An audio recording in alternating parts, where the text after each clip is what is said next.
creer, de verdad, uno piensa que, o a uno también a veces nos gustaría dar buenas noticias, pero tenemos que ubicarnos en la realidad. Más allá del discurso está la realidad, y la realidad es necesario hablarla y necesario visibilizarla y necesario decir lo que se piensa y decir, pues de alguna forma, y creo que Grupo Fórmula lo ha hecho a lo largo de todos estos años, abrir la conversación, pero abrir la conversación también abre el corazón, también abre la mente, empezando por abrir los ojos. Kalimba Marichal vuelve a estar en acusaciones de abuso sexual.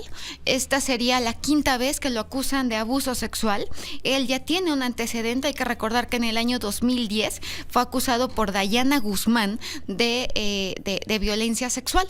Esto conmocionó a México. O sea, no sé si recuerdan ustedes cuando Kalimba fue acusado en Chetumal, que estuvo de DJ. Había incluso unas fotografías donde estaba con Dayana Guzmán y Tali se llama la otra muchacha que estuvo involucrada.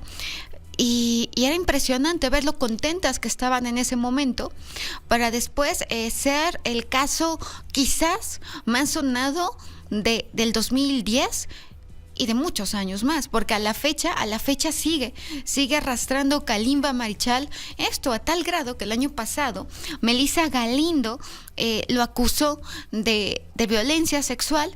Hace pocos días en las redes sociales una TikToker también lo acusó de violencia sexual, y ahora ya fue a comparecer al reclusorio Oriente y dijo: esto es una injusticia, y a quien se atreva a dar este tipo de información que él considera que es falsa, será castigado con todo el peso de la ley. Y sí, en México existe un delito que se le conoce como falsedad de declaración, y la falsedad de declaración es grave.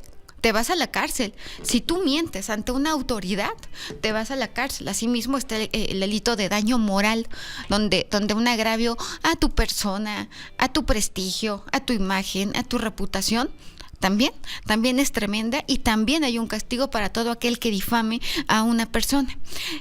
Dayana Guzmán en aquel año dijo que en un bar de Playa del Carmen, donde había sido DJ Kalimba, se habían hecho amigos, habían llegado al hotel, y en el hotel todos se quedaron abajo y ella se subió con él, donde ella decía que fue víctima de violencia sexual. Kalimba estuvo preso debido a esto. Incluso es que se acuerdan, México estaba paralizado cuando vimos a Kalimba con este traje naranja, cuando vimos cómo lo trajeron de Estados Unidos para llevar este proceso, cuando vimos que el artista de Tocando Fondo pues había verdaderamente tocado fondo, y que defendía su inocencia con todo el alma y con todo el corazón, y que muchas personas a la fecha dicen, es que algo no checa, algo no está bien. Bueno, pues Kalimba en aquel momento salió absuelto. Sin embargo, las acusaciones han seguido, y no por una, sino por diferentes mujeres. Fue la audiencia, y llegó Melissa Galindo a la audiencia, dicen que en un camionetón. Bueno, eso dijo Maxine Goodside en este mismo lugar, dijo en un camionetón. Y además llegó con unos lentes oscuros, guapísima, y muy sonriente y muy amable, decidió dar entrevistas. Dayana Guzmán, que era la persona que lo había acusado en aquel 2010, después salió en Playboy, intentó ser cantante, intentó pertenecer al mundo artístico, no con mucho éxito. Tali, por su parte, dio hace un año o dos, una declaración con Gus Gris, donde platica que ella se sintió presionada incluso por el gobierno de aquel entonces. ¿Qué es lo que pasa ahora? Hay una serie de cosas que llaman la atención. Número uno, Kalimba sale y siempre ha dado la cara y ha negado categóricamente todas y cada una de esas acusaciones. No se le ha podido probar absolutamente nada. Es importante mencionar que en México existe el principio de presunción de inocencia, y que incluso está consagrado en tratados internacionales. No estamos hablando de cualquier cosa. Y quiero que veamos la escritura de Kalimba Marichal. Esta letra que corresponde a un autógrafo, que además es una letra ligada, una escritura que va hacia arriba, una letra que es muy alta. Va a ser una persona que es auditiva, que aprende escuchando. Tenemos también que es una inteligencia auditiva, una persona intuitiva, una persona con agilidad mental, una persona desconfiada. y cómo no, si yo fuera Kalimba hasta de mi sombra, ¿verdad?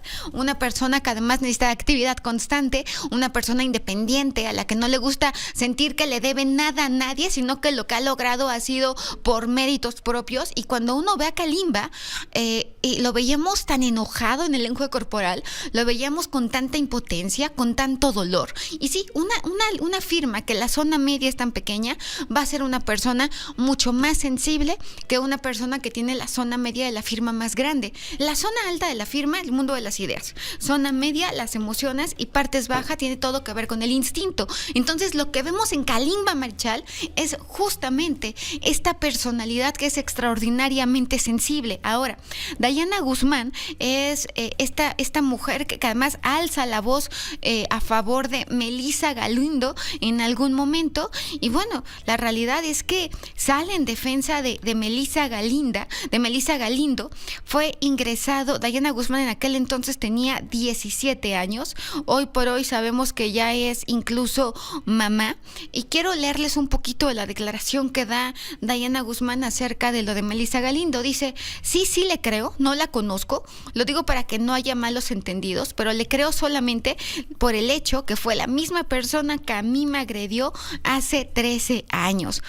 Melissa Galindo, por su parte, generó una gran animadversión en las redes sociales. En un programa de televisión decían: ¿cómo te atreves, Marifer, a decir que tiene que ver la imagen física cuando vas a declarar? Pues claro que sí, todo el tiempo estamos comunicando. Incluso hay un estudio dentro de la sociología y dentro de la psicología que se le conoce como sociología de las tendencias. La forma en que te vistes, estás comunicando algo. Es atípico que estando en una audiencia que además fue diferida, tú salgas sonriente y feliz y con un tono de voz que de alguna forma no parecía ser un tono de voz sincero. Si bien es cierto, hay voces como la mía que son agudas, hay tonos de voz que no generan confianza, como por ejemplo que yo te dijera: qué linda te ves hoy, ay, pero qué hermosa estás. Se nota. Entonces, el lenguaje corporal de Melissa Galindo desafortunadamente no logró comunicar lo que ella quería. En cambio, únicamente desde el punto de vista del lenguaje corporal, pues parecía mucho más apropiado y congruente con una audiencia Kalimba Marichal, vestido de traje, serio, preocupado, enojado, con las manos en forma de puño, con hombros muy tensos, que la que está muy relajada repartiendo autógrafos, sobre todo después del traumatismo que sufrió, que esperemos y en caso de que sea cierto, que lo supere y que pueda seguir con su vida. También recuerdo perfectamente que hace unos meses Melissa Galindo me escribió por TikTok. Me escribió por TikTok para decirme que lo importante que era ser condescendiente con las víctimas. Creo que más importante que ser condescendiente, hay que ser imparcial. Y nosotros estamos aquí para dar una información, no para dar una postura. La información y el lenguaje corporal no tienen que ver ni con el género, ni con el dinero, ni con la persona. Tienen que ver únicamente con valoraciones que tienen que ver con un proceso neurofisiológico, como son los movimientos. De hecho, emoción quiere decir movimiento hacia afuera. Nosotros no estamos ni de un lado ni del otro. Estamos aquí para relatar lo que ustedes han hecho público, porque de ninguna manera los medios de comunicación lo adivinaron o se fueron a meter. Son cosas que ella misma subió a sus redes sociales en su momento y de esta manera se destapó. Si no, ni siquiera nos habríamos enterado. Por eso es tan importante y por eso es tan necesario hablar las cosas y entender que los litigios no solamente deben ser en la opinión pública, sino que todo lo que tú haces primero debe estar respaldado por una autoridad, por la ley. No es posible que primero levante la voz en redes y después, años después, acuda yo a una instancia, que primero vaya yo a una revista de espectáculos y años después ya vaya ante la Fiscalía de la Ciudad de México. Esto, en lugar de ayudar a una narrativa de derechos, lo que genera es una distorsión de los mismos. Estamos en un momento donde cada vez tenemos más herramientas, incluso anónimas, para como personas defender nuestros derechos. Y las herramientas cada vez son más fáciles de utilizar.